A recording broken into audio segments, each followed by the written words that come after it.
Et pourquoi aujourd'hui vouloir mettre le Coran au-dessus de la Bible? Alhamdulillah, ce n'est pas nous qui mettons le Coran au-dessus de la Bible. C'est la Bible qui se rabaisse seule jusqu'à le Coran prend le dessus. Parce que le Coran, c'est un livre révélé. Alors que les pasteurs ont confirmé que la Bible n'est pas un livre. La Bible a 60, on ne sait pas si c'est 66. Parce que 66 livres. Non, vous mentez. Les catholiques disent que c'est 73. Écoutez bien. Non, non, s'il vous plaît, ne commencez pas. Interprétez comme vous voulez. Si c'est 66 livres. 40 auteurs. Voilà 73 livres. Et c'est toujours la Bible. 3 continents. Voilà 66 livres de votre Bible. Ceux-ci disent que non, vous mentez. Et deuxièmement, le pasteur a dit que l'âge de Saoul, peut-être c'est... Il a dit quoi? Azaria.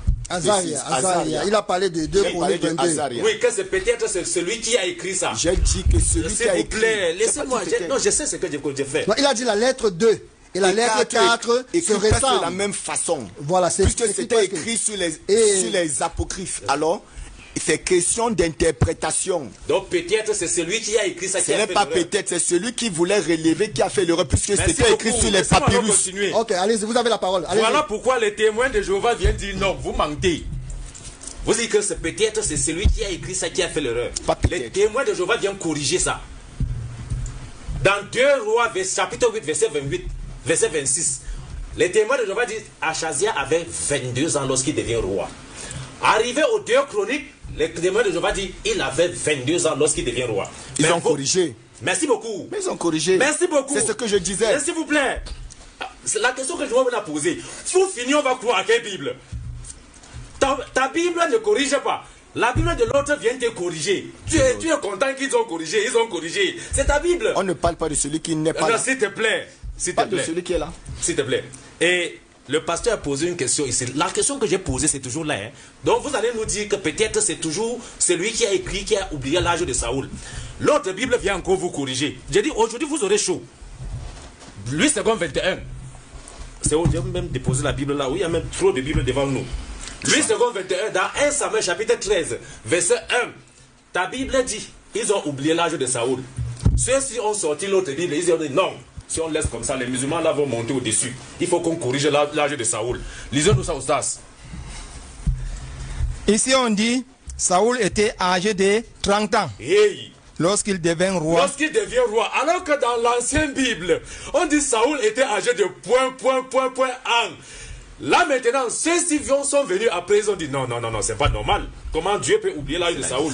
Et avec leur sagesse, ils ont mis 30 ans. C'est la distraction. Non, même si c'est la distraction, pourquoi nous corrigez-nous? C'est la distraction. S'il vous plaît. Les théologiens. S'il vous plaît. Ne commencez pas. Ah, vous dites c'est les théologiens. Donc vous lisez un livre des théologiens et vous vous vantez, c'est la parole de Dieu. Et vous dites c'est les théologiens qui ont apporté ça. J'ai dit aujourd'hui vous n'allez pas vous en sortir. Appelez encore d'autres chrétiens au renfort. Deuxièmement, le pasteur, s'il vous plaît, le pasteur Samuel nous a posé la question, pourquoi Mohamed ne vous donne pas le salut? Pourquoi Mohamed ne vous donne... Ce n'est pas le thème. Mais même n'importe quelle question ici, nous on vous répond. Mohamed nous a donné le salut assuré. Et celui qui n'est pas musulman n'a pas de salut. Et je vais vous donner la réponse et je vous réponds la question. Surah 43, verset 68. Allah dit, oh mes serviteurs, vous ne devez avoir aucune crainte aujourd'hui.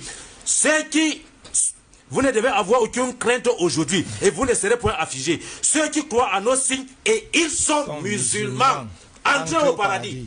Vous et vos épouses.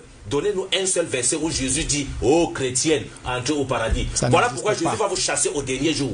Matthieu chapitre 7, verset 21. Jésus dit, ce ne sont pas ceux qui me disent Seigneur, Seigneur, qui entreront au paradis, mais ceux qui font la volonté de Dieu.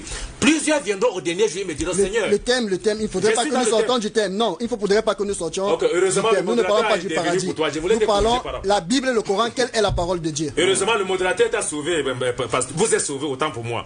Et deuxièmement,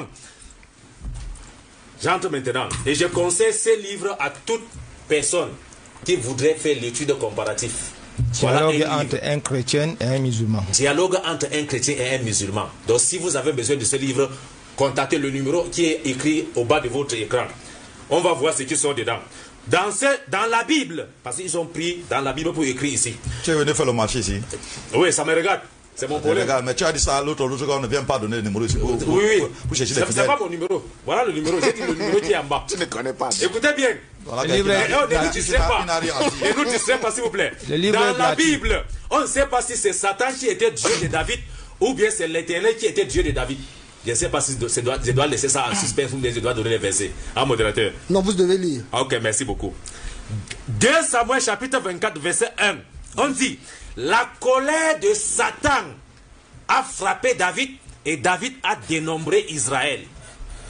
Quand on arrive chez le chronique dit non, c'était pas Satan. C'était Dieu. C'était Dieu. La colère de l'Éternel, ça a frappé David et David a dénombré Israël. La question que nous musulmans posons quand on a lu la Bible. Attends, vous pouvez lire entièrement le verset. Il faut lire entièrement le verset si possible. Le chapitre. Oui. Lisez totalement le verset. Parce qu'il faudrait qu'on comprenne le contexte. Chapitre 24, le verset 1. Vérifiez avec nous. Or, la colère de l'Éternel s'embrassa contre Israël parce que David fut incité contre eux à dire va dénombrer Israël. 1 Chronique chapitre 21 le verset 1. Mais c'est plutôt Satan qui se leva contre Israël en disant à David va dénombrer Israël. La question que nous on pose pour finir, qui a envoyé David? C'est Satan ou bien c'est Dieu qui envoie Satan David? ou c'est Dieu? Nous revenons vers vous. Modérateur, s'il vous plaît, j'aimerais que les versets, si le pasteur a dit qu'il ne touche pas mes versets, je ne sais pas pourquoi. Non, nous revenons, nous allons quand même poser, la question est posée. Nous revenons vers vous, le révérend pasteur Samuel. Il y a une question qui est posée ici dans 2 Chroniques 21, 22. 2 Samuel 21, 22, d'où on dit que c'est Dieu. Dieu a envoyé Satan pour dénombrer Israël. Et maintenant, quand on va dans Chronique, on dit plutôt que c'est Satan qui a envoyé David pour dénombrer Israël. Est-ce que ce n'est pas une contradiction ou c'est une mauvaise compréhension? C'est ça qui va prouver que c'est le Coran qui est inspiré de Dieu sur la Bible. Cette question, vous êtes en train de nous perdre le temps, en réalité. Vous nous perdez le temps parce que tout ce que vous faites là, les gens ne peuvent pas être édifiés pour ça. Maintenant, la première question que je veux poser, ou bien mon interrogation, est-ce que la Bible est avant le Coran? Oui. Est-ce que dans la Bible, il y a la parole de Dieu? Oui.